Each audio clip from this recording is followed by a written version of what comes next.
po natin kung ano po yung tamang pagsamba sa Panginoon. Na kung saan marami na po talaga nalihis na po at hindi na nila alam kung paano po yung pagsamba. Basta ang alam nila, okay, nakaupo ako dito, makikinig ako sa iyo, Pastor. Pag sinabi mong ganito, amen ako. Yun na, okay na. Hindi mo yun, hindi po ganun yun. Meron po mga pamantayan po ang Panginoon sa buhay po natin para tayo po yung sumamba. Okay, pisaan po natin yung pag-aaral po natin. Ito po yung mag-aaralan po natin.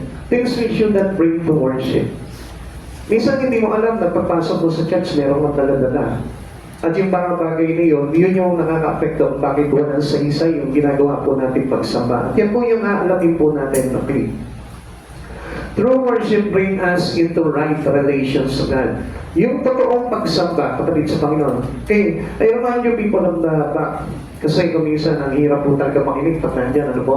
So, mas mainam po na humanap po kayo ng mga maupuan niyo po dito sa harapan dahil nakikita ko po na talaga po, yung likod po kuminsan po talaga nagiging hiding place po yan ng spirito po natin Kaya nga po, ako po yung sinasuggest po talaga, kung maaga po kayo, dito na po kayo sa harapan ng po. At huwag po dyan sa likuran dahil ang hirap po talaga makasabay po dyan. Ako, napansin ko po yan pag bumababa po ako dyan during our service.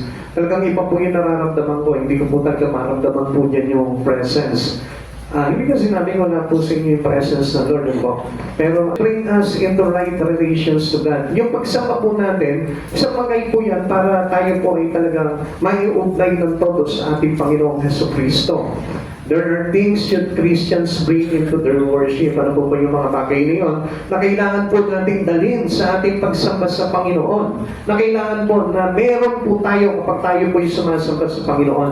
Kasi ito po yung magdadala po sa atin sa Panginoon para maging close tayo sa Lord. Ano? Kaya nga, ugaliin po natin na sumasamba tayo sa Panginoon. Huwag po natin hiyaan na sasamba po tayo ng mga, maging parang basta-basta na lamang po, maging parang idadaos na lamang po natin. Ang totoong Kristiyano po talaga na may relasyon sa Panginoon, talagang addicted talaga yan sa pagsamba sa Panginoon. They are very addicted to the service to God. Talaga makikita mo, talaga addict po yan talaga sa sumamba sa Panginoon. Ano po? Mawit sa Lord, magpuri sa Panginoon. Yan po yan. At hindi po tayo madadaya po yan. Kaya nga, every believers of Christ, most especially, yung meron talaga deeply relations to God, nadidiscern niya lahat ng mga bagay. Nadidiscern niya bawat espiritu ng tao. Kaya kami mo bilang mga naglilingkod sa Panginoon, we discern every spirit dahil gusto namin din talaga malaman kung ano yung mga bagay na pwedeng ituro po sa atin para lumago po tayo sa espiritu.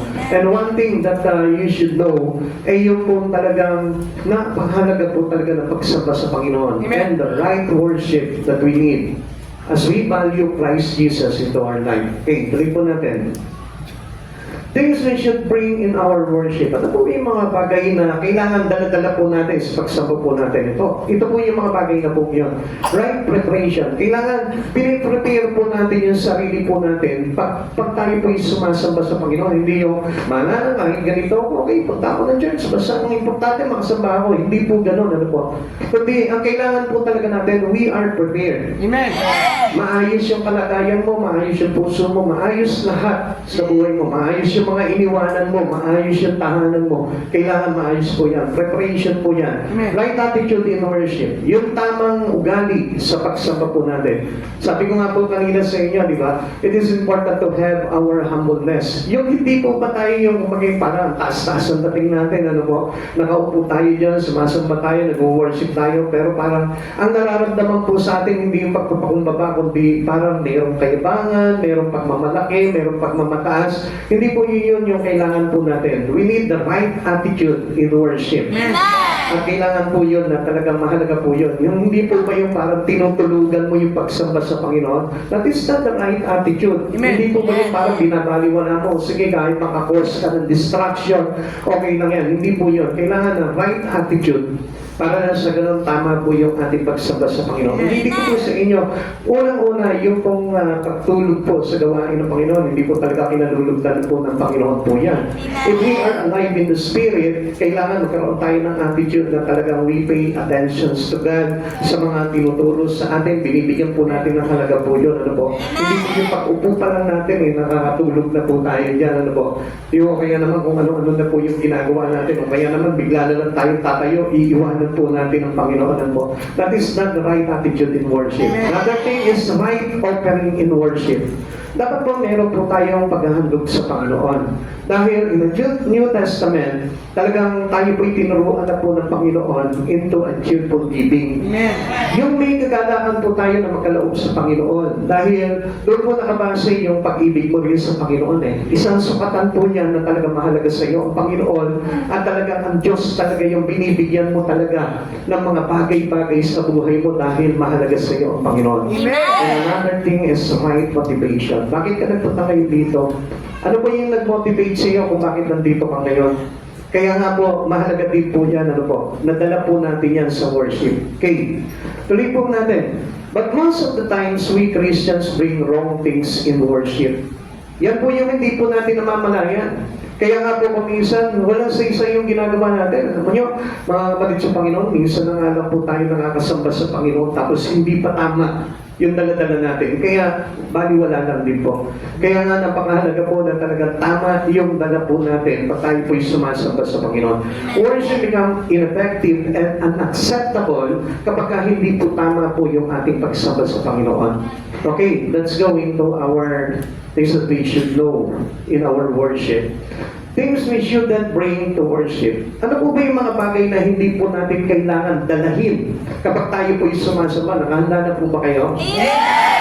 Okay, ito po yung mga ilan lamang po sa ating mga bibigyan ng pansin para dun sa ganun, sa ating pagsamba po sa Panginoon, nakahanda po ito at maging tama po yung ating pagsamba sa Panginoon. Nakahanda na po ba kayo? Amen! Yan, sa likod po, okay na po kayo dyan? Yan, okay. Pag meron po medyo magulo, nakaka-distract po sa inyo, medyo kalabitin nyo, i-aware nyo po siya. Huwag po tayo maingay para lahat tayo magsabay. Okay, number 1, things we shouldn't have into our worship. Number 1 is sometimes we bring worldliness to worship. Minsan alam niyo po, yung nakaugalian natin, nakasanayan na po natin pamumuhay, yun pa rin ang dala natin sa harapan ng Panginoon. Which is alam niyo po ba na ina-avoid po yan? Kailangan po na mai-avoid po natin yung pagiging worldly po natin. Bakit? Kasi alam niyo po, ang Panginoon, hindi po yan naparito para ipamuhay sa atin yung worldliness, yung mga bagay na makasanlibutan. Hindi po tayo lumalapit sa Panginoon para i-retain yung mga bagay na makasanlibutan. Sapagkat these things ay hindi po talaga kinalulugdan ng Panginoon. Huwag mong isipin na ikaw, binuhay ka ng Panginoon, niligha ka ng Panginoon para dito sa mundo. Come on. Hindi po yan ang gusto talaga ng Panginoon po sa atin. We are not designed accordingly to the Word. But we are designed for Christ Jesus.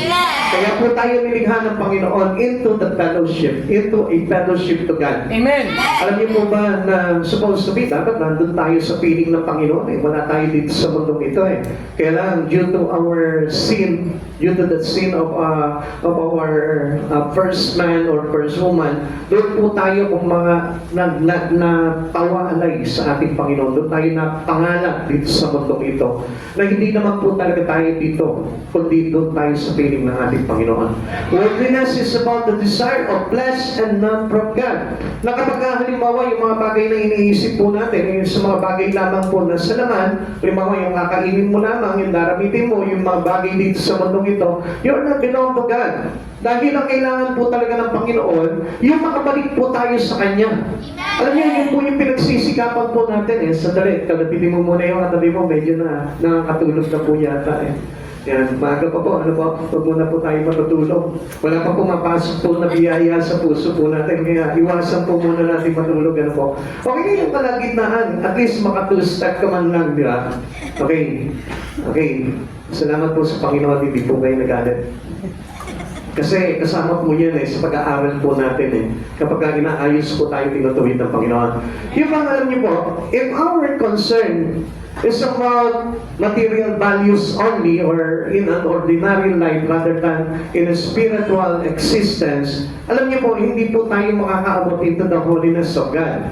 Tayo po, kaya po tayo sumasamba sa Panginoon, just for us to bring into the holiness of Christ Jesus. Amen. Kasi kailangan po natin yan para makabalik po tayo sa Panginoon. Amen. We cannot sing God without holiness. Kaya nga po, tayo po yung pinagiging matuwid ng ating Panginoon dahil gusto ng Panginoon na maibalik po tayo doon sa talagang original design ng pagkakalikha po sa atin. Amen. Huwag po sabihin, yan po yung pagkakadesign sa ng Panginoon. Come on, hindi po yan.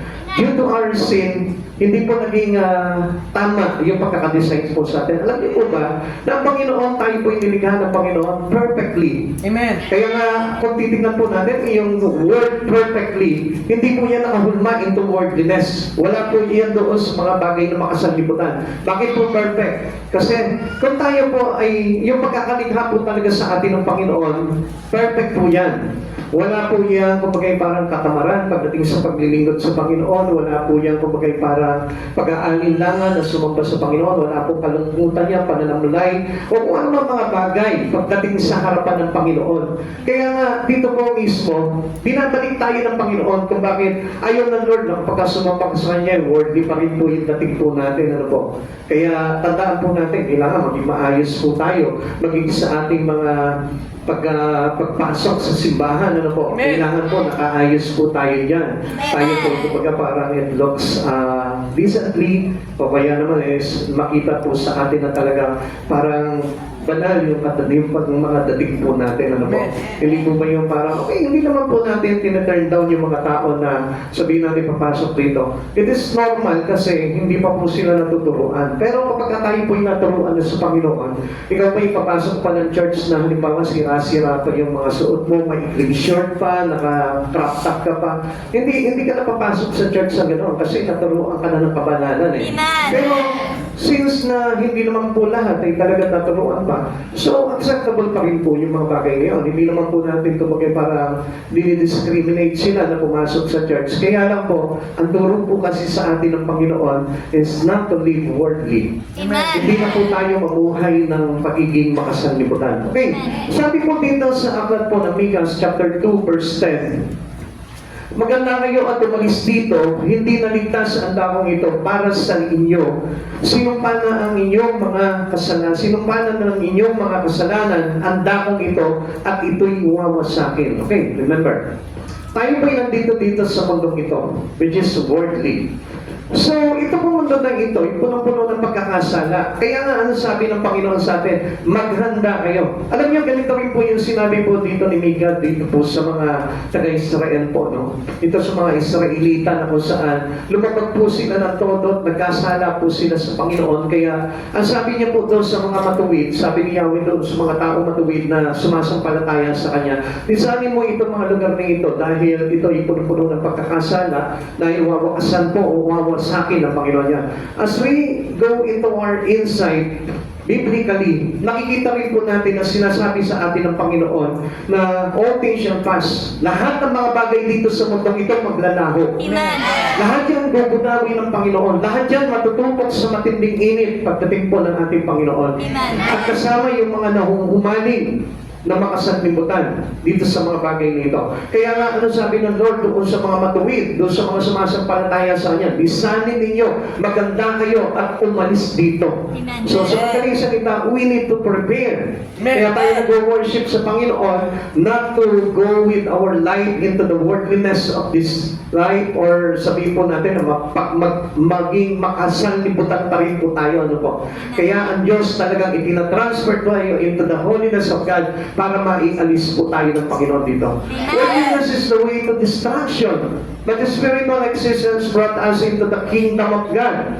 Yung ating pagiging spiritual man, yun po yung maglagay sa atin someday. Yun ang magdadala po sa atin into the kingdom of God. Kaya nga, ayaw ng Diyos na ibigin po natin itong mundo na ito eh. Dahil dito po talaga mapupunan po tayo ng mga practices ng mga makasanlibutan. Kaya kung mapapansin po natin, ano po, ang dami mga practices practices po ng mga tao dito sa lipunan na ito na hindi po nila alam. Ito po ay talagang nakakapagbigay po talaga ng kumbaga parang kayurakan sa harapan ng ating Panginoon. Like for example, sinasabi nga po natin, halimbawa, ito po mga pista po ng mga patay. Actually, wala po sa Bible po yan. Amen. Kasuklang lang po yung mga nagpa-practice po niyan sa Panginoon. Kaya nga, iwanan po natin ito sa lipunan na ito. Ayaw ng Lord na sasamba ka sa Panginoon, nadala-dala mo pa rin po yung magiging worldliness po natin. At sabi po, according to Isaiah chapter 67, verse 17, ang sabi ni Yahweh, ako ay lilikha ng isang bagong lupa at bagong langit. Ang mga bakas na nakaraan ay ganap ng malilimutan. Sino po yung ilalagay po ng Panginoon dito? Yung mga tao na sumasampalataya sa Kanya. Yung mga tao na nananalig sa mga bagay na banal. Yung mga tao na talagang nagsisikap sa mga bagay na matuwid. Sila po yung makikinabang nitong bagong lupa at bagong langit. Amen. Na kung saan pinipare po sa atin ng ating Panginoon. Actually, alam niyo po, pagdating po nitong itong bagong langit at bagong lupa na ito na sinasabi po dito, alam niyo po, wala na po yung lahat ng mga bagay na imperfect. Perfect na po ito. At yun po yung design ng Lord na pagkakalikha talaga sa atin. Na kung saan ibinabalik ng Lord po sa bawat isa sa atin. Huwag mo sabihin, banal ka na kasi nakabasa ka ng Bible. It is not true. Kasi ang totoong kabanalan po talaga, yung talagang nagtatapat po tayo ng buhay po natin sa Panginoon. Tinatanggal na po natin o pinipilita po natin tanggalin po sa atin yung mga unwanted spirit or mga unwanted things na ginagawa pa po natin sa mundo po ito. At hinihilig na po natin yung buhay po natin sa ating Panginoon. Kaya nga, God will prepare us into a new heaven and new earth para na sa ganun po, perfect na po tayo. No po. Wala na po dyan yung mga kasalanan, wala na po dyan yung mga demonyo, wala na po dyan yung mga evil doers, wala na po dyan, kundi perfect na po ito. Amen. Kaya nga, sabi ko nga po sa inyo, kailangan lahat tayo matuto tayo. No po. Even yung katamaran po natin sa pagsamba sa Panginoon, kailangan nababago na po yan. Yung ating halimbawa, yung mga parang kawalan natin ng gana pagdating sa pagsamba sa Panginoon, yung mga absent attitude natin pagdating sa Panginoon, dapat po yan, binibreak na po natin yan. Para na sa ganoon, tayo po yung makinabang po dito sa bagong likha ng ating Panginoon. Amen. Why God doesn't want us to be worldly? Bakit po ba? Okay, papaliwanag po sa atin ng Panginoon po yan.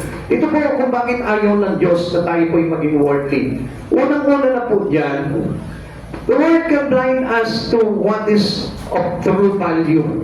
Binubulag po kasi tayo doon sa talagang totoong mahalaga eh. Amen. Kaya nga po hindi na po na nakikita ng tao kung gaano kahalaga ang Diyos sa buhay nila. Kaya kung mapapansin po natin, easily, madali po na nilang napapagpalit ang Panginoon sa ibang bagay. Amen. Mas madali po na lang pinipili yung ibang bagay kaysa po piliin ang Diyos sa kanilang buhay. Alam niyo po, yung worldliness, yun po yung umaakit po sa atin sa karingtan. Kumbaga parang nirarahuyo tayo, kumbaga parang kung titignan po natin, yung parang ginagayumakan nito eh.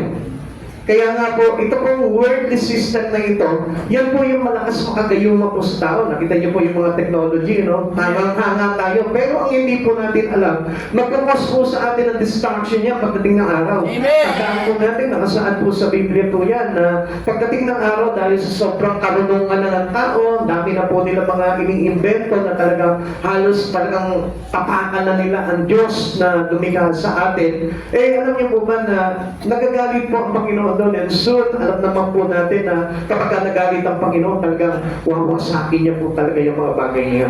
The Word can blind us to what is of true value. Kaya kung minsan, mga tao, hindi na po talaga nila nakikita kung ano po ba yung talagang mabuti at makakasama po sa kanila.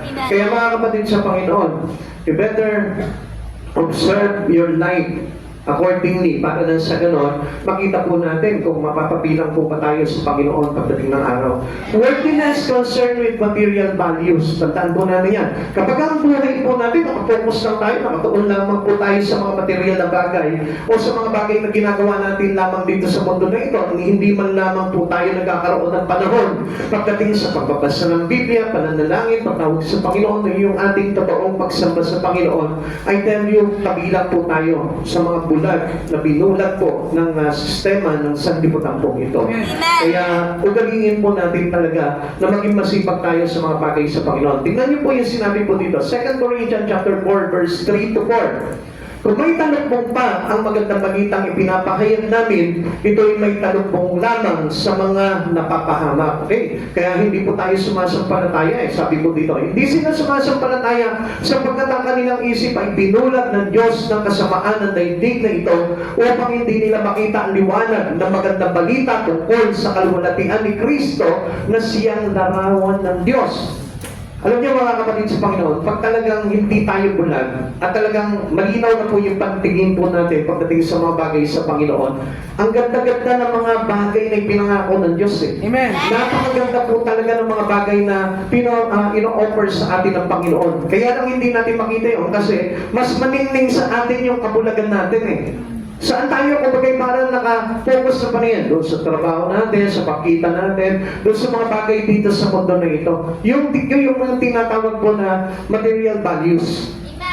Kaya alam niyo mga kapatid sa Panginoon, mag-ingat po tayo. Kung Kristiyano po tayo, nakatingin lamang po tayo sa pakita lamang po, sa mga bagay na material lamang po sa mundong ito, ay tayo, hindi po yun yung talagang tamang pagsamba natin sa Panginoon. Nalilihis po tayo, naliligaw po tayo. Amen. Kaya nga matuto po tayo na makita po natin talaga yung kahalagahan ng Diyos sa ating buhay. Kasi yung ganda nga po ng offer ng Lord sa atin, yung mabuting balita tungkol sa kaluwalhatian ni Kristo. Alam niyo po ba yung pinapakita dito? Na kapag tayo po nanampalataya tayo sa Panginoon, kasama tayong maluluwalhati pagdating ng araw. At yun yung pinapakita ng Lord sa atin. Pero kapag bulag tayo sa mga bagay dito kay Hesus Kristo, hindi tayo maluluwalhati. Pagdating ng araw, kasama po tayong tutupugin. Wawasakin ng Panginoon. Amen. Na kapag hindi po tayo sumampalataya sa Panginoong Hesus Kristo, wawasakin niya po tayo. Kaya nga po, kung minsan naliligaw po ang tao dahil bulag. Kung minsan hindi po nila alam kung ano po yung gagawin po nila dahil bulag. Alam niyo, kanina lamang po, pagkagising ko nga po, madaling araw, biglang sumalubog po sa akin yung mensahe ng isang kapatid po natin. Pastor, hindi na po ako aatin dyan. Dito na po ako aatin kasi malapit sa amin. Come on. Isipin niyo na lang po yung bagay na yun, nakakalungkot. Parang ang kanila pagsamba sa Panginoon, yung kanilang pananampalataya sa Panginoon is conveniently. Actually, alam niyo po, sabi ng Lord, daranas kayo ng kapigatian sa mundong ito sa pakikipag-isa niyo sa akin. Amen. Tapos ang hahanapin natin yung convenient lamang na pagsama sa Panginoon. Dahil ito, malapit sa amin ito. Dito na lang ako sasamba. Kahit na dyan ako tinawag, okay lang yan. Bakit wala po sa akin yan? At alam niyo, meron din po tayo mga kapatiran na kung saan, dahil nga po sa disiplina, tinutuwid o kumbaga parang gusto siguro gamitin ng Panginoon pero ayaw naman. Kaya ano nangyari po? Parang nalihis po sila na kung saan at mas pinili po nila yung sundin yung sarili po nila. Kaya nga po ayaw ng Lord po talaga yung worldliness eh. Amen. Kasi yung worldliness, it feels his flesh. Amen. Mas binibigyan po nila talaga ng pakiramdam yung laman. Kaya kahit na po sa pagsama sa Panginoon, ang nangyayari po, akala po nila spiritual pa rin po yung mga bagay na yun. Kaya lang nabulag po sila dahil hindi po nila nakita talaga yung kaliwanagan ng kaluwalhatian ng ating Panginoon. Amen. Sa mga bagay ito. Alam niyo, kahit malayo ka dito, dapat ugaliin mo pa rin yung pagsikapan mo pa rin yung kasi hindi ka dadali ng Panginoon dito. Tandaan niyo, ang Lord dinala ka sa isang gawain na may purpose po talaga siya. Amen. Hindi po sa purposes po lamang. Kaya nga, sabi nga po natin, yung pong motivation, yung worship motivation po natin, mahalaga po yan. Hindi po kayo, kaya ako dito nagsisimba kasi malapit dito eh, conveniently. Hindi na ako mamamasahin dito eh, hindi mauubos yung pera ko. Pero hindi po yun ang basihan po, hindi po yun yung motivation po natin. Ano po. O kaya naman sasabihin natin, parang kulang ako sa mga natututunan dito, hindi, mali po yan. Hindi ka dadalhin ng Panginoon dito kung makukulangan ka. Kaya lang, ikaw mismo yung nagkukulang sa Panginoon, kaya hanap ka ng hanap dahil hindi mo nakikita yung aral na tinuturo sa iyo. Minsan alam niyo, ang expectation po natin because of our worldliness, ano po, ganito po yan eh. Dahil sa pag sinabing worldliness, more on flesh po talaga yung pamumuhay na yan. Nasa flesh po yan, lahat ng mga gustong gawin po yan, yung pabor lamang po sa laman. Kaya nga, kung titignan po natin dito, minsan kasi ang Diyos, sinusupin tayo sa flesh. Dahil bakit gusto ng Lord talaga na maibalik tayo doon sa original design, which is spiritually alive.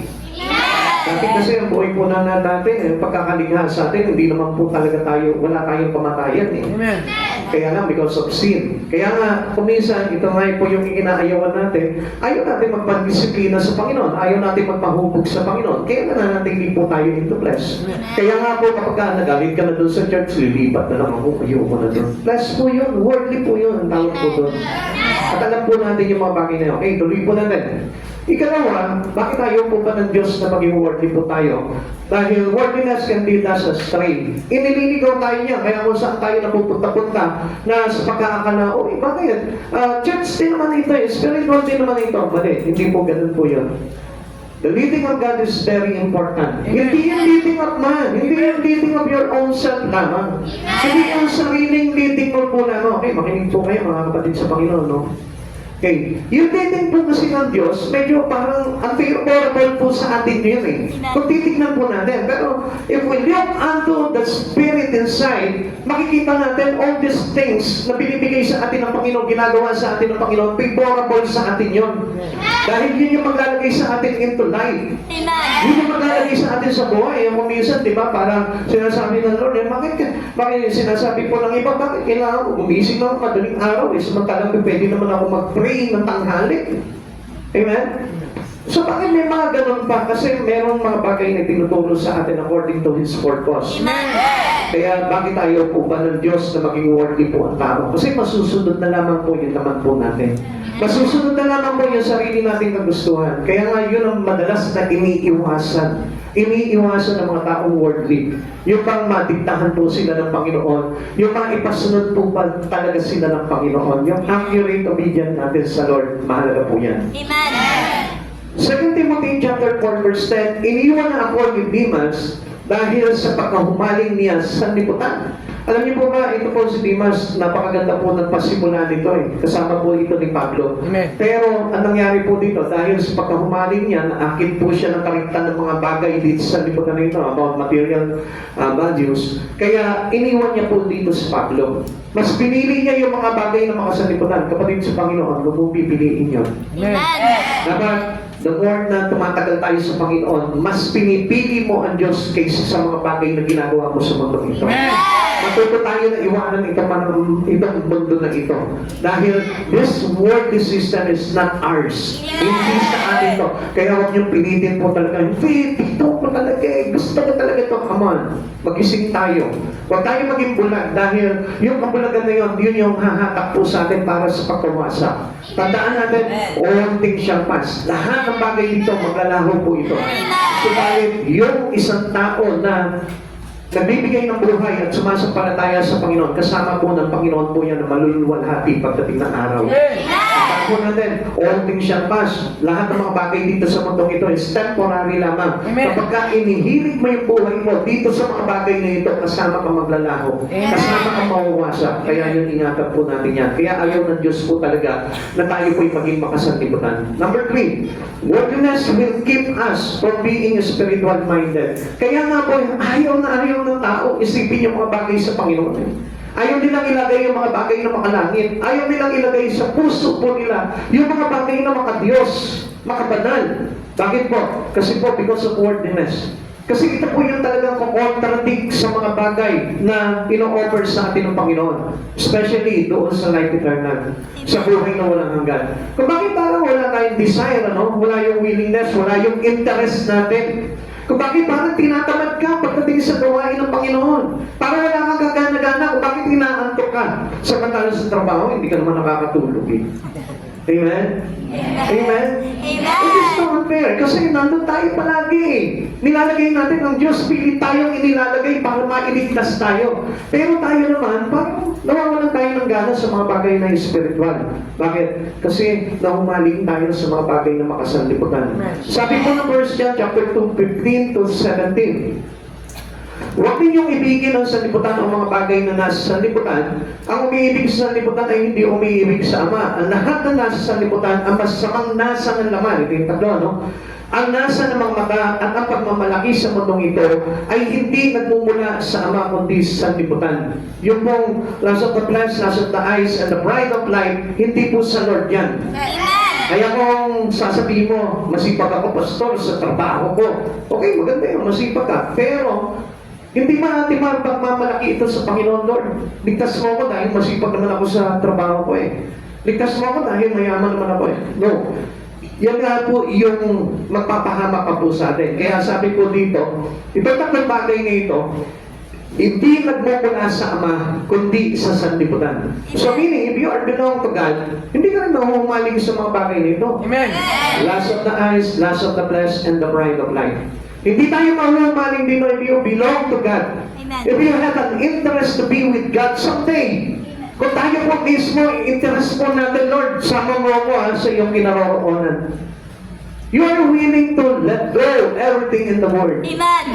Kaya mong bitawan yung mga bagay na yan. Kahit trabaho mo, kaya mong bitawan yan eh. Kung talagang sa Diyos ka eh. Amen. Kaya lang, alam nyo, kaya nahihirapan tayo. Ito nga po yung dahil sa worldly na ito, kaya hindi pumapasok sa isipan natin yung kahalagahan po ng tinatawag na spiritual things in God. Amen. Kaya mga kapatid sa Panginoon, tignan po natin yun. Okay, verse 17, sabi dito, mawawala ang sanlibutan at lahat ng kinaumalingan nito, ngunit ang mga sumusunod sa kalooban ng Diyos ay mabubuhay magpakailanman. Baka naman kalooban ng Diyos na ako'y magpakasaya sa mundong ito. Hindi po kalooban ng Lord yun eh. Kasi nilikha talaga tayo. If we go back into the creation, the first creation of God, makikita natin, this is not the life Amen. wanted for us by God. Amen. This is not the life that designed for us by God. Amen. Hindi talaga ito eh. Walang kamatayan yung gusto sa atin ng Lord eh. Kasama niya tayo sa buhay na walang hanggan eh. Amen. Kaya lang, mas pinili natin kasi yung yung tree of knowledge eh. Dalawa yung bagay na yun eh. Kasi may free will tayo. Kaya lang, mas pinili natin yung mamatay tayo eh. Hindi natin pinili yung buhay. Tree of life, sabi doon, mayroon 2 puno doon sa halamanan. Yung una is the tree of life at yung pangalawa, yung pinagbabawal na Diyos na kainin natin. Yung the tree of knowledge. Yung bunga ng kaalaman. Kaya nga po, tingnan niyo po mas pinili ng tao yung kaalaman. Now, ito na yung pinamumuhay natin. Yung pinili ng tao. Kaya nagkaroon ng kamatayan, kaya nagkaroon ng problema, kaya nagkaroon ng kahirapan, kaya nagkaroon ng karamdaman. Yun ang pinipili nila. And supposed to be, yun yung tinatawag ng worldliness. Amen. Amen. Amen. Kaya kung titignan nyo, mag-aaralan po natin ng todo po talaga, makikita natin na hindi talaga ito yung design sa atin ng Lord. Kaya ay binibalik po tayo, binabalik tayo ng Diyos doon sa original design. Amen. Sabihin mo sa katabi mo, kung wala ka pa sa Panginoon, peki ka. Kung wala ka sa Panginoon, peki ka. Yan. Kasi ang original design talaga ng Lord sa atin, yung unang pagkakaligha kay Adan, yun po yung talagang perfect design. Amen. Na kung saan, kaya lang naging imperfect because they choose to disobey God. Kaya tingnan nyo, papansinin nyo, lagi na nasanay ang mga tao na makasanlibutan na to disobey God. Ayaw na nila mag-church, ayaw na nila mag-pray, ayaw na nila mga bagay sa Espiritu. We keep on disobeying God. Nananatili na po ang tao po doon. Kaya nga easily, kahit hindi ako magsimba, okay lang. Dahil bakit? Nasanay na po sila eh, into worldliness. At yun po yung bunga po ng pagkakamali po nitong si Eva at Adan.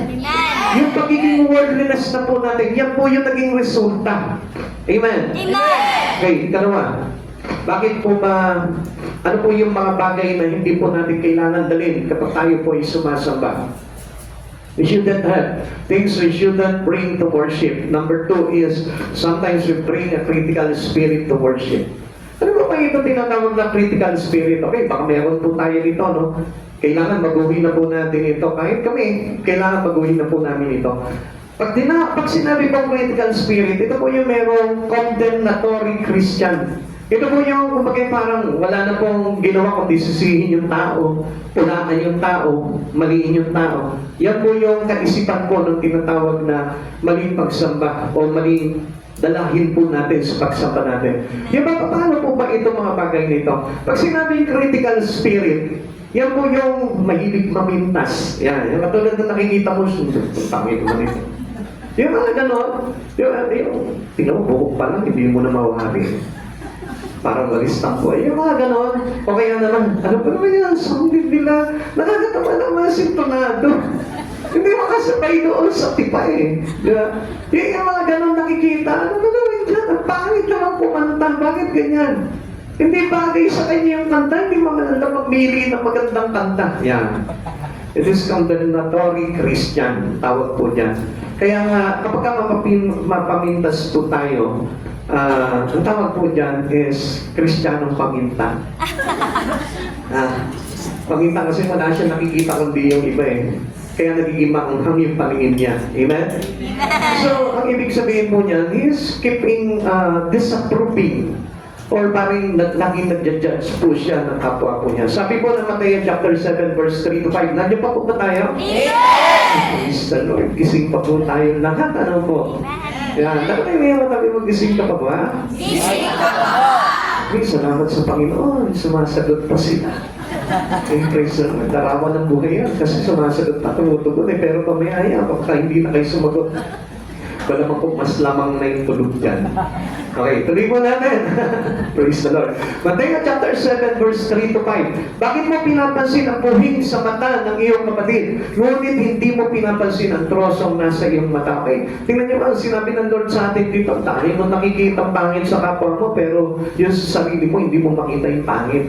Amen? Alam niyo, yung mga papintas na yun, yung mga tao po na lagi pumupuna sa iyo na bakit naman ang buhok mo, alam niyo, sa totoo lang, mas pangit po siya eh. Kasi hindi lang buhok ang pangit po sa kanya, kundi pati yung mata niya, pati yung ugali niya, pati yung isipan niya, lahat pangit eh. Pagka ang isang tao naging mapamintas po yan, yung tinatawag na Kristiyanong paminta, pangit po yan sa harapan ng Panginoon. Kaya nga po, hindi po yan dala-dala natin pagdating sa pagsamba natin sa Panginoon. Dapat lahat makita mo maganda. Amen? Sa ngiti pa lang ng katabi mo, maganda pa rin yan. Sa pagtulog niya, nagagandahan ka na dyan. Amen? Maganda ba yun? Ay, hindi maganda yun. Pagdating sa harapan ng Panginoon. Kaya nga, pilitin po natin na lagi po tayo active pagdating sa Panginoon. Verse 4, paano mo masasabi sa iyong kapatid, dalikan, aalisin ko ang puwing mo. Gayon troso ang nasa mata mo. Mapagkunwari, alisin mo muna ang trosong nasa iyong mata at sa gayon makakakita ka mabuti at maaalis mo ang puwing ng iyong kapatid. So, ganun pala yun, ano po?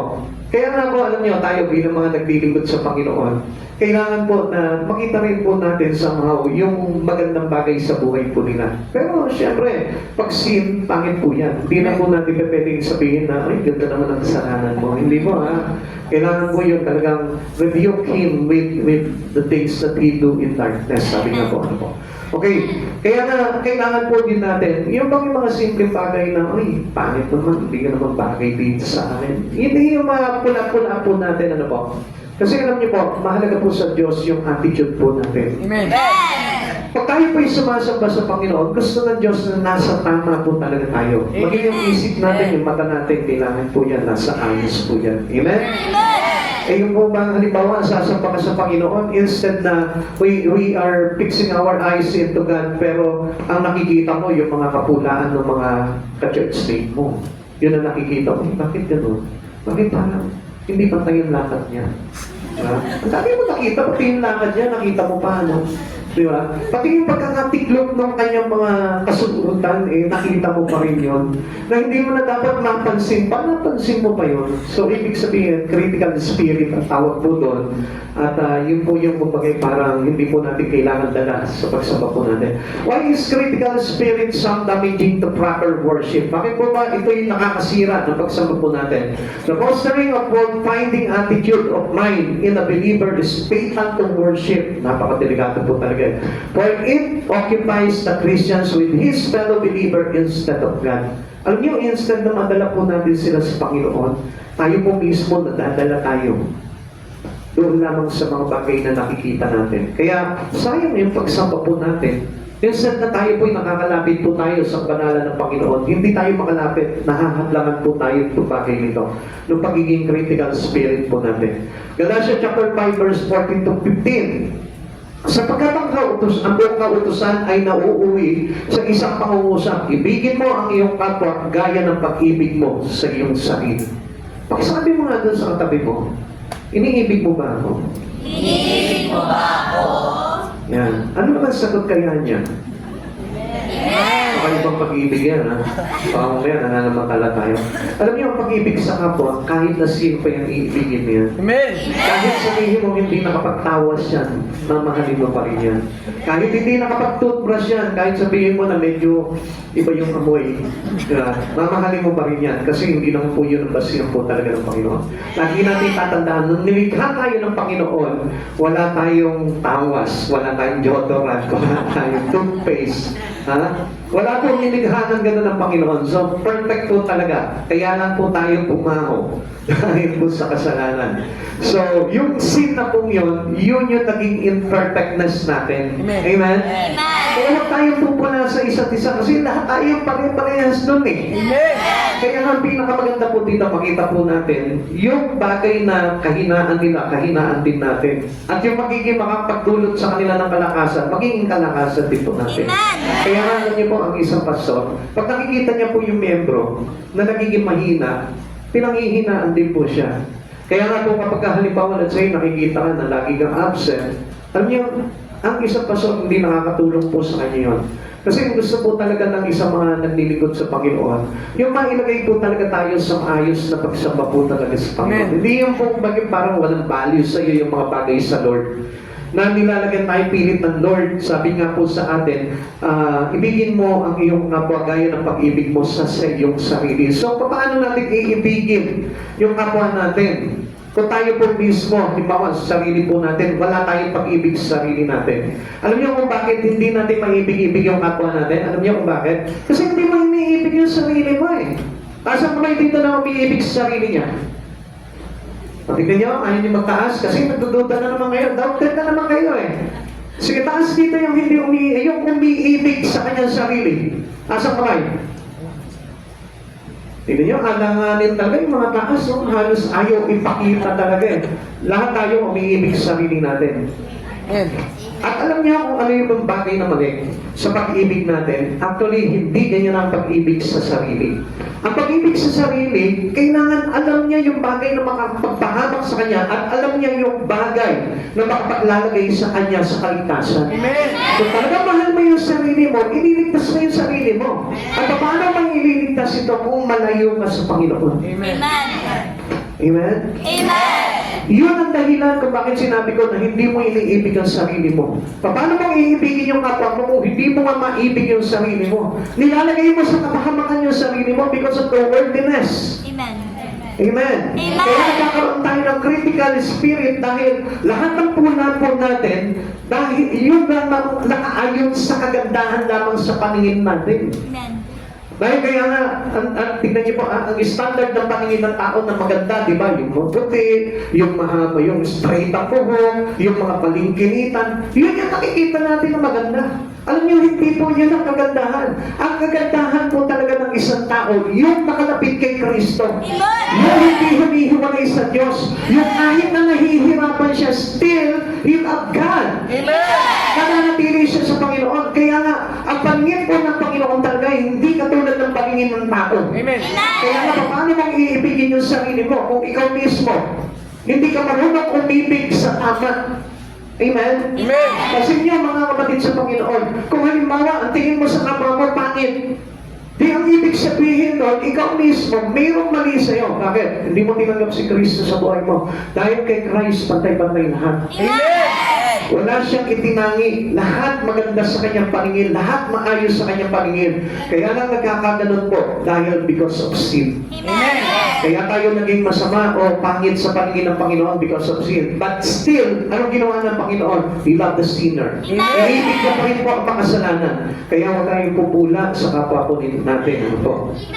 Para na sa ganun. Kita po natin na talagang tayo po ay talagang nagmahal sa sarili po natin because of God. Ngunit kung kayo'y nagkakagata na tagsasakmalan para mga hayop, mag-ingat kayo at baka tuluyan ninyong sirain ang isa't isa. So how can we love each other? Hindi tayo pwedeng maging kasama ng ating Panginoong Jesucristo if we don't know how to love each other. Halimbawa yung katabi mo ngayon, kung talaga mahal mo yan, kapag inaantok yan, gigisingin mo yan. Kapag halimbawa, nadidistract siya, nawawala siya, ikaw mismo, mag-encourage ka sa kanya. Makinig tayo. Mawawala tayo sa aral. Diba? Mahalaga yung bagay na yun eh. Eh hindi, nakikita mo na parang distracted na siya, wala na po siya sa uliran, pero hindi mo pa siya ginigising. So hindi mo mahal yan. Amen. Eh basta, paano kung gagawin yun? Eh ako din, ganun. Ayun na nga po yung problema doon eh. How can we love others if we can't love our own self? Amen. Kaya nga, ang pinakamaganda nito, kailangan na tayo po talaga, matuto tayo sa Panginoon. Amen. Kaya sa ganun, talagang matutunan din po natin ibigin yung kapwa po natin. Kung mahal mo yung sarili mo, ibibigin mo palagi sa Panginoon yan. Iaalaw mo lahat ng correction ng Lord sa buhay mo dahil yun yung maglalagay sa atin into the perfectness of His creation. Dahil gusto talaga ng Diyos talaga ibalik tayo into the perfect creation. Sabi po na verse 16, sinasabi ko sa inyo, mamuhay kayo ayon sa Espiritu at hindi ninyo pagbibigyan ang mga pagnanasa ng laman. Sapagkat ang mga pagnanasa ng laman ay laban sa kagustuhan ng Espiritu ay laban sa mga pagnanasa ng laman. Magkalaban ang dalawang ito, kaya mapipigilan kayo sa paggawa ng nais ninyong gawin. Okay, kapag tayo po ay talagang nakahulma na po sa Panginoon, yung mga bagay sa naman, yung mga bagay ng mga mundo, medyo mawawala na po sa atin yan. Yung criticalities in the spirit, mawawala na po yan. Kaya yung love for the brethren, matututunan mo na po mahalin yung kapwa mo dahil nakahulma na po tayo sa espiritu. Amen. Alam niyo po ba, kung ang Diyos po talaga, sabihin natin, let's say, sabihin po natin na naging actor po siya sa espiritu lamang, hindi na po tayo iibigin ng Diyos eh. Amen. Pero pansinin niyo po yan, God is in the Spirit, tayo naman po, naging pakalaman tayo. Naging sarili po tayo, pero still inibig tayo ng Panginoon. This is how the love of God flows. At yun po yung dapat na i-flow din po natin sa sarili natin. Hindi ibigin yun naman, kundi ibigin natin sila na mailagay sa Panginoon. Amen. Ito minsan, ang iniibig natin yung mga gawaing makalaman eh. Hindi po ba yung parang naaawa tayo, nahahabag tayo sa mga ganitong tao dahil wala po sa Espiritu ng Diyos at alam natin hindi sila maliligtas. Kaya nga po, yun yung pagpapakita natin ng pagmamahal din po sa kanila. Kaya hindi po natin pinapansin yung karamihan po nila, kundi ang pinapansin po natin sa sarili po natin, yung mailagay po natin sila sa maganda. Amen. Bringing a critical spirit into worship. Being critical of everything that is attempted in worship. Lahat na, magiging critical na. So, ibig sabihin, kapag halimbawa, dinala natin yung pagsama po natin na meron tayong critical spirit, ibig sabihin, laging mali po yung mga pananaw natin, mali yung paningin natin, mali yung mga kaisipan po natin. Ang ibig sabihin nun, lahat ng mga bagay na gagawin mo, mali na. Amen. Even kahit na magpamilya ka, mali na rin po. Bakit? Mali yung mag-iisip eh. Kaya kung mapapansin nga natin, kung minsan iba na yung tinuturo natin sa mga anak natin eh. Kaya kung minsan iba na rin po yung naging desisyon natin at plano natin sa mga anak natin. And supposed to be, alam naman po natin kung ano yung pinakamahalagang bagay eh. Na unang-unang dapat na ituro po natin sa mga anak po natin ay yung magkaroon po sila ng buhay na walang hanggan. Amen. Yung makilala nila yung Diyos na pinagmumulan ng buhay na walang hanggan. Yun yung unang-unang dapat na imaituro natin. Kaya nga sabi ko nga po sa inyo, bringing a critical spirit into worship, being critical of everything that is attempted in worship. Di ba kung minsan, di ba, maging sa pagsamba po natin eh, iba rin yung nakikita talaga natin eh. Instant na nabe-bless ka dahil kahit na sintonado siya, parang ang ganda pa rin, nakaka-bless, may pag-asa pa pala ang boses ko. Nai-inspire ka. Kahit na parehas na kaliwa yung paa niya sa pagsayaw sa Panginoon, nai-inspire ka, uy, may pag-asa pa pala ako kasi hindi ako marunong sumayaw. Hindi ba yung populahin mo? Dapat ako yung sumasayaw niya dahil mas magaling ako sa kanya sumayaw. Eh, ang problema, bakit hindi mo gamitin? Amen? Critical spirit po yun. Sabi nga po dito, no? The preacher preached tulong at tagal. Ako, Diyos ko. Too short. Maikli naman masyado. Bilis naman matapos. Use the wrong grammar. Di ba? Mali yung English. Ano? Ikaw na magaling mag-English. Ayaw mo naman magpahayag. The song leader hit the wrong tune. Ayan. Yung mga kapintasan na nakikita natin, critical po yan. Worship is total. Walang kwenta. Pero ang hindi natin alam, may tinuturo sa atin palagi ang Panginoon. Diba? Kung nakikita niyo dito sa harapan yung mga bagay na yun, kung halimbawa ikaw mayroong talento sa mga bagay na yun, bakit hindi ka mag-join? Para nang gano'n maging part ka dahil magaling kang sumayaw, gaganda lahat, mai-inspire sa sayong mo lahat. Amen? Kaya nga yun yung pagiging critical spirit po natin eh. Ang critical spirit is often prompted by envy. Yung mga makapentas, yung mga Kristiyanong paminta, yan yung kadalasan may inggit. Amen? Sabi nga ng mundo eh, kapag ka-inggit, pikit na lang. Amen? Kaya naman matutulog lang kasi hindi mawawala yung inggit eh. Amen? So, yung pong critical spirit, yan po yung nagdidikta sa isang tao para makinggit. Kaya hindi mo napapansin, dami mong ginahiinggitan. Kaya ang gagawin mo ngayon, dahil wala ka nun, pipintasan mo na lang. Amen. Ang totoo yung sinasabihin mong pangit, maganda pala. Kaya lang hindi ka makasabay sa ganda niya, kaya pinintasan mo na lang. Amen? Amen? Hindi na baka amen eh, kasi ganun tayo lahat eh. Diba? Yung maganda yung mga ayos niya, tapos ikaw, baduy ka palagi. Diba? Ikaw kaya nagsasabi sa kanya, baduy. Kaya ang totoo doon, dahil hindi mo siya masabayan, kaya pinipintasan mo na lang. Kaya ang pinakamaganda doon, huwag ka na mamintas. Kasi baka mamaya bumalik sa iyo yung pintas at magbubunga lang po sa iyo ng pagkaingit. Amen. At tulad po halimbawa nito, may example po tayo. Ito po tatlo na ito na kung saan nainggit po sila sa authority po ni Moises. Korah, Datan, and Abiram. Korah, Datan, and Abiram were swallowed alive. Sabi dito, were swallowed alive by the earth. Pinakain po sila. Pinalagon po sila sa lupa. Along with their families and possessions as punishment for their rebellions against Moses and Aaron. At the same time, a fire from the Lord consumed 250 men who had joined the rebellions and offered incense. Ito po yung ingatan po natin ito. Alam niyo po ba, pag tayo po ay nagkaroon ng inggit sa mga tao po na naglilingkod sa Panginoon, ang Diyos mismo magpaparusa po sa atin. Kaya nga, be inspired na lang sa kanila. May inspired ka na lang. Ikaw mismo, may courage ka na maglingkod ka rin katulad nila. Kasi itong tatlo na ito, ang sinasabi po nila kay Moises, bakit? Kayo na ba pinagaharian ng Panginoon? Kami man, kinakatakurin kami ng presensya ng Panginoon, hindi lang kayo. Nainggit po sila eh. That was envy. Envy will kill our relations to God. At dami yan. Sabihin mo sa katabi mo, yung inggit, papatayin yan yung relasyon mo sa Panginoon. Yung inggit, papatayin na yung relasyon mo sa Panginoon. Kapag merong nagsisikap sa paglilingkod sa Panginoon, huwag mong kaingitan yun. Dapat nga, ang gawin mo, may inspired ka doon, may encourage yung espiritu mo doon, at doon ka matuto para lumago ka. Amen! Amen. Praise God. Okay. Sabi po ng Bilang chapter 16 verse 1 to 3, naging bagsik naman kay Moises si Korah na anak ni Izhar at apo ni Kohath na anak ni Levi. Kasama niya na paghihibagsik na ito sina Datan at Abiram na mga anak ni Eliab at si On na anak ni Pelet na pawang buhat sa lipi ni Ruben. May kasama silang 250, 250 katao na pawang kilala sa bayan at mga pinuno ng kapulungan. Hinarap nila si Moises at si Aaron at sinabi, sobra na yung ginagawa ninyo.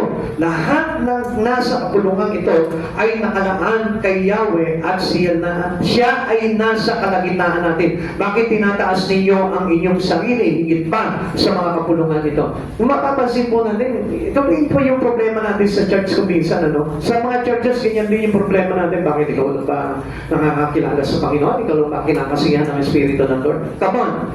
Dapat nating irespeto yung mga namamahala po sa atin. Amen. Kaya nga sabi ko nga sa inyo, our great response into our worship is to be humble. Amen. Kung na, kung mas magaling ka doon sa pastor na nangangaral ng salita ng Diyos, magpakumbaba ka lang dahil yun yung magpapakita ng talagang merong karunungan. Amen. Hindi yung kapag parang pinupulaan lahat ng mga bagay ano po. Kasi magkakasala po tayo sa Panginoon doon. At huwag po kayo makikisambag doon sa mga tao mga nag-iinggit, sa mga tao naglilingkod sa Panginoon dahil kasama po tayo na pagagalitan po talaga ng Panginoon. Amen. Kaya nga dapat po tayo po mismo, magsilbi po tayo ehemplo sa bawat isa po sa atin. Wala yung inggitan, wala yung mga iringan, huwag tayo magkakagatan, kundi mas lalo pa po natin palaguin ang bawat isa. Amen. But God still give us cure for such a spirit. Alam nyo, meron pa rin naman po lunas po dyan eh. Nakapag po tayo talagang decide po natin talaga na paglingkuran ng Panginoon o sabayin ng Panginoon sa buhay po natin. Sa mga araw lamang po, tuturuan po tayo at doon po tayo makaka-overcome doon sa mga bagay na yun. 1 Corinthians chapter 13 verse 4-7. Ang pag-ibig ay matyaga at magandang loob, hindi nanginggitin, hindi mayabang, hindi mapagmataas man, hindi magaspang ang pag-uugali, hindi makasarili, hindi magagalitin, o mapagtanim ng sama ng loob sa kapwa. Person as a critical spirit doesn't know how to love, especially others. Kapag meron kang critical spirit, yung mainggiting ka, yung mapulain ka, maprintas ka, walang pag-ibig sa puso po yun. Amen. Kaya kapag ang isang tao po naglilingkod sa Panginoon, mainggitin po yan, o kaya ang dami nakikita sa kapwa po niyan, ibig sabihin, walang pag-ibig sa puso yan. Tuloy pa po natin. Hindi ito natutuwa sa masama, sa halip ay nagagalak sa katotohanan. Ang pag-ibig ay matiisin, mapagtiwala, puno ng pag-asa at matiyaga hanggang wakas. So, alam niyo po, mga kapatid sa Panginoon, ito mga bagay na negatibo na ito, hindi po ito kailangan po talaga sa atin bilang mga tinawag ng Panginoon. Amen. Bilang mga mananampalataya ng Panginoong Jesucristo, we need to emphasize the love in you. Amen. Kailangan makita sa iyo ang pag-ibig sa kapwa mo. Kapatid sa Panginoon, alam niyo po ba, pag makasarili ang tao, ibig sabihin niya, hindi marunong magmahal yan. Amen. Amen. Yung parang gusto niya lamang po palagi, yung sarili niya, laging tinataas niya, binibida niya yung sarili niya. Walang pag-ibig po sa puso yan, walang pag-ibig sa Diyos yan. Dahil ang Diyos, inibig tayo lahat. Amen. Kahit na ano pa po yung mga kapintasan natin, kahit na anong kalagayan natin, kahit na nandun ka into the deepest sin of you, still mahal ka ng Panginoon. Amen. Kaya hindi mo napansin, nandito ka ngayon, kasi mahal ka ng Lord eh. Amen. Kahit na, di ba, kung isa, parang tagal-tagal mo nang hindi nagsimba, tagal-tagal mo nang hindi tumatawag sa Panginoon, pero still, nakita mo, binabalikan ka ng Lord. Tinatawag ka pa rin ng Panginoon. Kahit na makikita mo na puro kawertihan yung mga pinaggagawa mo, still, hindi ka hinihiwalay ng Panginoon. Bakit? Yun yung pag-ibig ng Lord, hindi nagkatangi. Hindi niyo ba sinabi na, iniwanan na ako nitong tao na ito, pinaliwala na ako nitong tao na ito, ayoko na ito, hindi ko na mahal ito. Kapatid sa Panginoon, ang pag-ibig talaga ay matyaga po yan. Amen.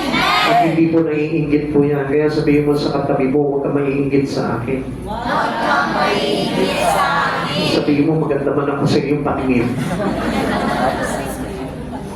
Sabihin mo, maganda man ako sa iyong paningin.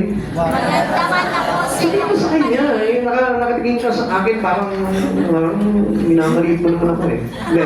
Sabihin mo sa katabi mo, maganda man ako sa iyong paningin. Maganda man ako sa iyong paningin. Yun ang totoo. Diyan ko lang ako po yun. Na tayo magaganda sa Panginoon. Amen. Number 3, ano po yung mga bagay na hindi natin dapat dalhin sa ating pagsamba sa Panginoon? Sometimes we bring an unforgiving spirit to worship. Ito yung napakalaking pagkakamali po ng isang Kristiyano. Yung hindi marunong magpatawad sa puso. Ikaw, sa oras nito, nagpatawad ka na ba? Amen.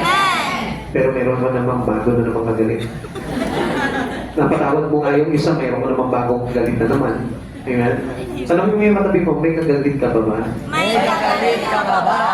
Okay. Things we shouldn't bring to worship. Sometimes we bring worldliness to worship. Sometimes we bring critical spirit to worship. And number 3, sometimes we bring an unforgiving spirit to worship. Yun ang kailangan tanggalin po natin as a Christian who love God. As a Christian who worship God. Yun wala po yung unforgiveness natin. Kailangan matuto kang magpatawad. Kahit na gaano kasama ang ginawa sa inyan, tandaan mo, mas masama pa yung ginawa mo sa Diyos. Lagi mong tandaan, kahit na ano yung bagay na masama na ginawa sa inyan, tandaan mo, mas masama ang ginawa natin sa Panginoon. Tayo nga, pinapakampa natin sa cross si Jesus. dahil sa ating mga kasalanan. Samantalang, kung papansinin po natin, pinatawad pa rin tayo ng Panginoon. Inibig pa rin po tayo ng tapat ng ating Panginoon. Pinangakuan pa rin po tayo ng Panginoon ng buhay na walang hanggan. Amen. Kaya nga walang karapatan na ang isang taong katulad natin na kumikilala sa Panginoon ay mayroon po tinatawag na unforgiving spirit. Amen. Amen. Jesus warned us about this problem. There is an obstinate worship. Worship Him with all our heart. Yung po bang full of love. Amen. Kasi alam niyo po, ito po yung dapat na hindi natin ginagamit sa ating pagsamba sa Panginoon. Dapat pagpasok mo dito, lahat yan, napatawad mo na. Amen. Amen. Kaya nga nawawalan tayo ng gana sa mga bagay sa Panginoon. Alam mo kung bakit? Ang problema po dyan, yung unforgiveness natin. Amen. Amen. Malakas na amen nga po sa likuran. Amen! Parang hindi naririnig sa likuran Sana naririnig niyo po ako dyan. Ano po? Okay. Yung pong unforgiving spirit ay naglalarawan po ng isang tao po yan na hindi sa Diyos. Kaya nga, our hate for brethren is our hate for God. Tandaan po natin yan. Amen. Yung halimbawa, magalit ka sa isang tao. Especially itong tao na ito, mananampalataya ng Diyos yan. Ang ibig sabihin yan, yung galit mo yan, galit mo sa Panginoon yan. Bakit ka naman, Pastor? Hindi naman ako sa Diyos na galit. Ang gusto nga po kasi ng Panginoon, love our brethren. Amen. Yung mahalin po natin, ibigin natin yung ating neighbor, ibigin natin yung kapwa natin. Kaya nga kung halimbawa magagalit ka dyan, kaya inutos ng Panginoon yan kasi ayaw ng Lord na magkasala ka sa Kanya. Amen. Dahil kung ano yung ginawa mo sa kapwa mo, ginawa natin sa Panginoon. Amen. Kaya nga kung magagalit ka sa kapwa mo, parang nagalit ka sa Panginoon. At kailan naman nagalit sa iyo ang Panginoon? Hanggang ngayon nga, hindi pa rin nagagalit sa iyo ang Lord Hanggang ngayon nga, na kahit puno mo pa rin ang paggawa ng pagkakasala, hindi galit sa iyo ang Panginoon. Amen. May chances ka pa rin. Amen. At hindi niya pa rin binubuhos yung buot niya. Amen. The wrath of God is still keep. Hindi niya pa rin pinapakawalan yung galit ng Panginoon. Bakit? Chances are, kasi mahal ka ng Panginoon. Amen. At ayaw niya na mapahama ka. Gusto niya maligtas ka. Kaya sino po tayo para magalit po tayo sa kapwa po natin? Kaya tandaan po natin, yung kapwa po natin, minamahal po natin yan. Iniibig po natin yan. Dahil tayo man, minsan, hindi tayo naging kaibig-ibig, pero inibig tayo ng Panginoon. Amen. Okay, chapter 5, verse 23 to 24. Kaya kung mag-aalay ka ng handog sa dambana para sa Diyos, at naalala mo may sama ng loob sa iyo ang inyong kapatid, iwan mo muna ang iyong handog sa harap ng dambana at makipagkasundo ka sa Kanya pagkatapos magbalik ka at maghandog sa Diyos. Sabi siguro ng iba, ay wala akong problema dyan, Pastor. Bakit? Kasi hindi naman ako naghahandog. Pati po yun. Ang tinutukoy po natin dito yung ating pagsamba sa Panginoon. Sa kapatid sa Panginoon, gusto ko po na malaman po ninyo, tayo po yung sumasamba sa Panginoon at ginagawa po natin yun dahil sa wagas na pag-ibig po natin sa Lord. Kaya alam po, ang hindi po natin maintindihan po natin dito, yung pong hindi natin pagpapatawad, yun ang nagpapawalan ng saysay sa mga bagay na ginagawa natin spiritually. Because yung pong tinatawag na unforgiveness po talaga ay nilagay sa isang tao yan para hindi siya maligtas. At alam niyo na po kung sino po ang naglagay po niyan. Kaya nga po, ingatan po natin yung sarili natin, yung puso natin na tayo po ay hindi matutong magpatawad po sa kapwa. Grudge holding can cause us to be spiritually blind. Kaya nga po marami pong bulag na po pagdating po sa mga bagay sa Panginoon. I-consider na lang niya yung kanyang sarili na yun na lamang po yung tama, yung sa kanya na lang. Bakit? Because of unforgiveness. Dahil sa kanyang galit, dahil sa mga kabiguan, kapaitan, o sa mga pagsubok na pinagdaanan niya sa buhay, kaya hindi niya na po makita yung mga bagay na tama pagdating sa Panginoon.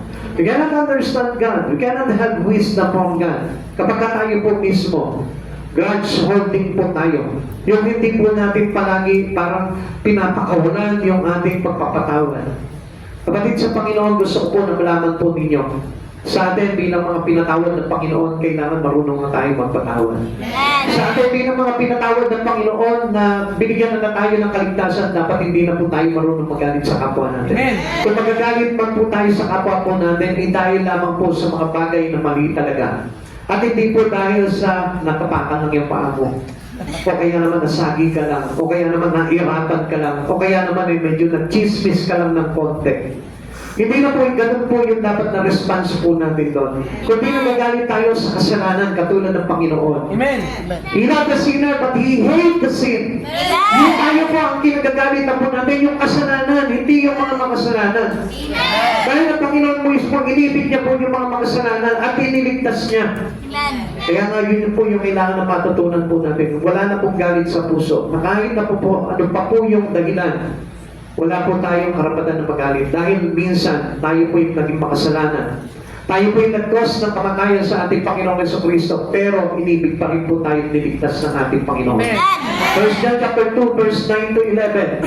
Ang nagsasabing siya ay nasa liwanag, ngunit napupuot sa kanyang kapatid, ay nasa kadiliman pa. Ang umiibig sa kanyang kapatid ay nananatili sa liwanag, at hindi siya magiging sanhi ng pagkakasala ng iba. Ngunit na napupuot sa kanyang kapatid ay nasa kadiliman pa. Lumalakad siya sa kadiliman at hindi niya nalalaman ang kanyang pupuntahan sapagkat binulag siya ng kadiliman.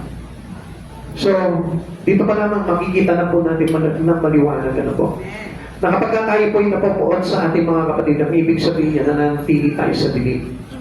So, palitan talaga namumuhay sa liwanag yung marunong nang umibig sa mga kapatid. Ay mga kapatid sa Panginoon, sikapin po natin ang ibigin po natin ang mga kapatiran. Mahalin natin sila, pahalagahan natin sila dahil sila ibinigay sa atin ng Panginoon. And last, number 4, that we shouldn't bring into our worship is sometimes we bring spiritual laziness to worship. Come on, kapatid sa Panginoon. Sorry to tell you this. Alam niyo po ba, yung ating pagtulog po sa church ay naglalarawan ng laziness. Can I hear amen? Wala na nag-amen eh.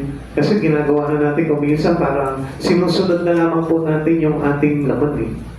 Tandaan po natin, kapatid sa Panginoon, spiritual laziness is very contagious. Amen? Nakakawa po yan. Kaya nga mapapansin natin sa isang pamilya, di ba, pag magkakapatid, halimbawa, inutusan mo yung isa, sinabi mo, anak, bumili ka nga ng tayo doon sa tindahan. Ayaw niya. Nay, huwag na, si ate na lang kasi tinatamad ako. Ano ako? Ikaw na lang. Magtuturuan niya. Bakit? Kasi nahawahan na ng tamaran. Yeah? Ay, nay, si kuya na lang utusan mo. Paglapit kay kuya, kuya, kaya mga bumili ng tayo. Bakit ako? Ikaw ang inuutusan. Katamaran po yun. Like for example, in God, pagka nakita po tayo na lagi po tayo halimbawa, absent po sa gawain ng Panginoon, mahahawa ang kapatiran. It is very contagious. Napakasaklat po talaga ng tinatawag na spiritual laziness. Bakit siya? Pwede naman pala eh. Bakit siya? Naligtas siya kahit ganun siya. Kawan kapatid sa Panginoon, hindi po inalaw talaga ng Lord sa isang Kristiyano ang tamad. Kaya nga sabi ng Lord, pagsikapan ninyo na makadalo sa mga gawain, sa mga pagtitipon. Lalo ba't malapit na dumating ang Panginoon. Kaya sabi ng Lord, maratan po tayo, may ginagawa. Ibig sabihin yung kasipagan po. Kailangan po yan, mahalaga po sa bawat isa sa atin yan. Kaya dapat itong mga panahon na ito, maging masipag ka na. Paggamit mo na yung buhay mo sa Panginoon, alam niyo po ba yung service mo natin sa Lord? Pagkapatunay yan na masipag tayo. Bakit? Kasi yung Spirit of Christ, napakasipag po niyan. Yan yung naglalagay sa kasipagan po sa atin dito. Pakitaas ang kamay ng mga masisipag. Tignan nyo nga, kahit kayo, duda kayo sa sarili po ninyo. So, alam niyo mga kapatid sa Panginoon, habang may panahon po tayo, ang gusto po talaga ng Lord, maramdaman po tayo may ginagawa. Amen. Hindi po biro po itong mga kapatid sa Panginoon. Maraming mga Kristiyano tamad po talaga. Di ba, kung minsan masaktan lang po yung damdamin yan, tinatakot na ako kapatid yan. Di ba? Halimbawa, yung nasagi mo lang yung damdamin yan, hindi nagustuhan kasi timamaan sa preaching, tatamarin na yan. Yan po yung napaka-bagay na napaka-delikado po sa isang tao. Na nagpakilala na sa kanya sa ang Panginoon, pagkatapos po nito, tinuruan siya ng Panginoon, tapos ano nangyari? Nasaktan. At pagkatapos nasaktan, ano nangyari? Iniwanan. Ay, hindi. Iniwanan. Anong nangyari? Tinamad. At nawala na po ng gana sa mga bagay sa spiritual. Come on, kapatid sa Panginoon. Kailangan masaktan para maging masipag ka. Amen. Mali lang po yung response po natin kung minsan. Hindi po tayo open to correction. Kaya nangyayari po sa atin, ipinagpapanindigan po natin yung buhay na mali. Kapatid sa Panginoon, we are all wrong. All short from the glory of God. because of our sin. At dapat natin malaman, dapat we are all open for correction. So, Amen. at hindi niya nagkapos sa atin ng pawawalan ng gana pagdating sa Panginoon, pananamlay, pagiging tamad sa mga bagay sa Espiritu. Dapat lagi kang masipag. Kapag ka tinatamaan ka, kapag ka nare-review ka, mas lalo kang ganahan sa Panginoon. Mas lalo kang sipagan sa Panginoon. Dahil yun yung nagpapatunay na mahal tayo ng Panginoon. Sabi ko naman, dinidisiplina niya yung mga tinuturing niyang anak. Amen? Dinidisiplina talaga ng Panginoon yung mga tinuturing niyang anak. Bakit? Kasi someday gusto niya talaga na maibalik talaga into perfect creation itong tao na ito. Kung bakit parang kinokorek ka palagi ng Panginoon. Alam niyo, mahirap po talaga yung meron po tinatawag na spiritual laziness. What do we mean by this? Ano po ba ibig sabihin po nitong spiritual laziness? We are talking about the Christians who doesn't bring any effort to worship. He doesn't make effort to participate but expect to spoon-fed by others. Ano ba ibig sabihin ng mga bagay nito? Most especially kapag matagal ka na, halimbawa sa isang church, matagal ka na, hindi na ikaw yung binibaby, hindi na ikaw yung parang pinagbibigyan palagi, hindi na ikaw yung lagi pinapakain, kundi dapat ikaw na yung nagpapakain. Amen. Hindi na tayo nakatingin doon sa patatanggap natin. Hindi na tayo nakatingin doon sa biyaya. Kasi tayo na yung dapat nagbibigay ng biyaya. Amen. Alam niyo, yun po yung maling kaisipan po ng tao. Minsan nakakala po nila dahil nasanay na po sila sa ganon, minsan sinasanay na lamang po nila unto the end, kailangan spoon-fed pa rin po sila. Pag sinabing spoon-fed, yung parang binibigay mo lahat ng hilig pa rin po nila. Come on, kapatid, mag-isip po tayo. That was spiritual laziness. We need an effort. Kailangan natin ang labor. Pag sinabing labor, paggawa po yan. At lahat ng paggawa, may pagod po yan. Amen. So, ibig sabihin yan, willingness po natin, mapagod tayo sa Panginoon. Diba? Alam niyo nga ba, minsan, kailangan pa yung isang tao, kailangan malapit lang yung sisimbahan niya. Hindi naman po kailangan nun. Alam niyo, sa panahon po ng mga Israelita, lumalakad sila ng milya-milya para lang sumamba sa Panginoon. Pero sa atin po, ang lapit lamang po.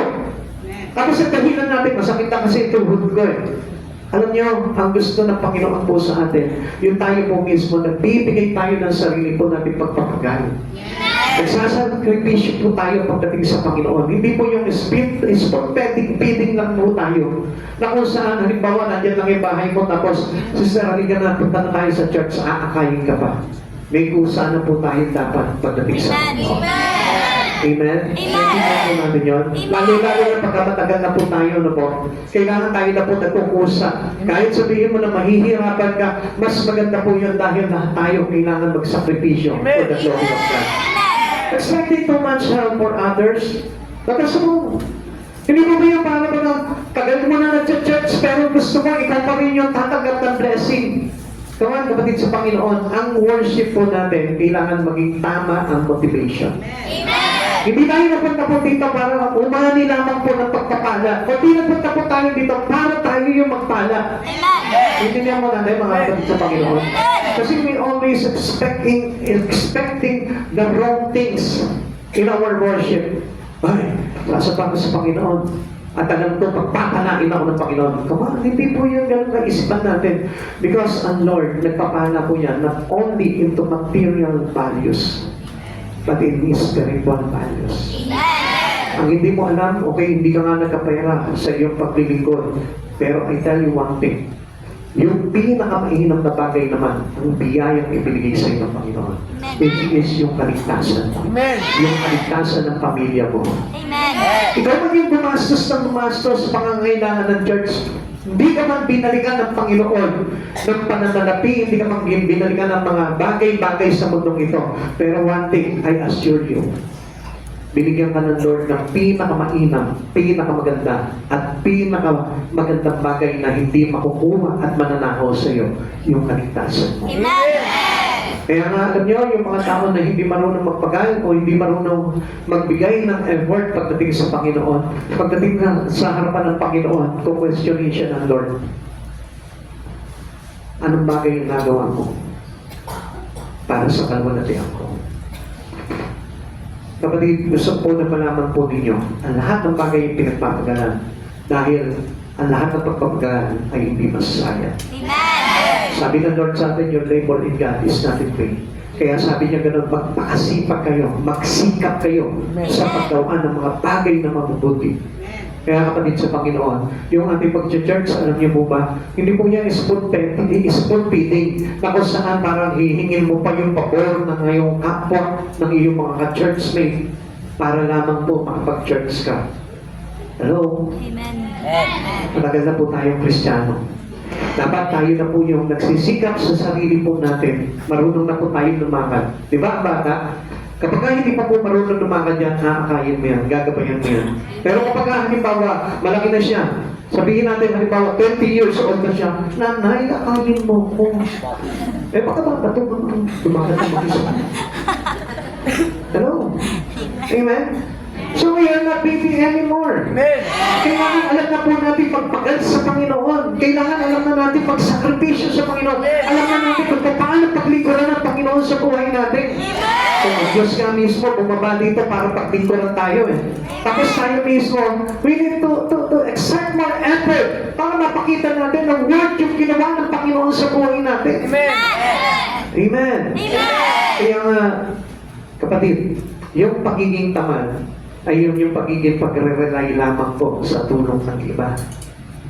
Kaya po tayo tinatamad dahil gusto natin, dumating lang na dumating sa atin yung tulong. Amen? Amen. Amen po ba? Amen. Ang hindi mga amen, ano? Kailangan lagi po tayo nagpapagal sa Panginoon. What do we mean by this? Worship is not generated by longing in an atmosphere of spiritual apathy and neglect. It takes effort both before, during, and after worship. Sa Tagalog, ang pagsama ay hindi na po sa pamamagitan ng pamamahinga sa isang kapaligiran espiritual. Di ba? Nagre-relax ka lang sa mga bagay na ginagawa natin pagdating sa Panginoon. Sabi dito, sa pamamagitan ng hindi nabubuo sa pamamagitan ng pamamahinga sa isang kapaligirang espiritual na kawalang interes at pagpapabaya. Nangangailangan ito ng pagsisikap saan? Sa simula, sa kalagitnaan, hanggang matapos ang pagsamba. So, ibig sabihin, hindi lang po sa umpisa tayo masipag. Amen. Sa kalagitnaan hanggang sa wakas ng pagdating ng Panginoon, tayo'y nananatili po tayo masipag. Hindi tayo relax lamang po tayo sa buhay. Kundi ang kailangan po natin talaga, nagpapagal po tayo. Pinapakita natin yung kasipagan po natin unto the last. Amen. Amen. Always prepare our mind for worship. Lagi pong handa yung ating isipan sa pagsamba po sa Panginoon.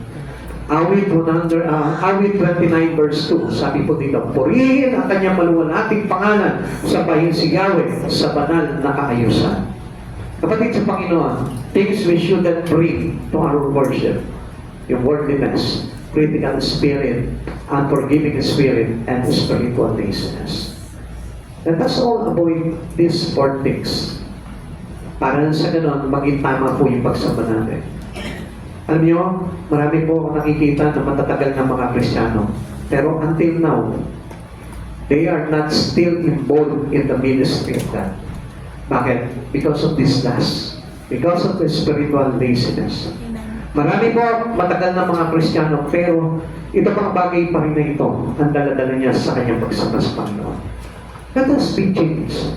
Magbago na po tayo. If you have Christ Jesus in you, because Jesus is the change God. Siya po yung pagbabago sa buhay po natin. And without Christ Jesus, you cannot be changed. Amen. Hindi tayo mababago. Kaya nga, kung nasa na si Jesus sa buhay mo, I tell you, itong mga bagay nito, wala na sa iyo. Amen.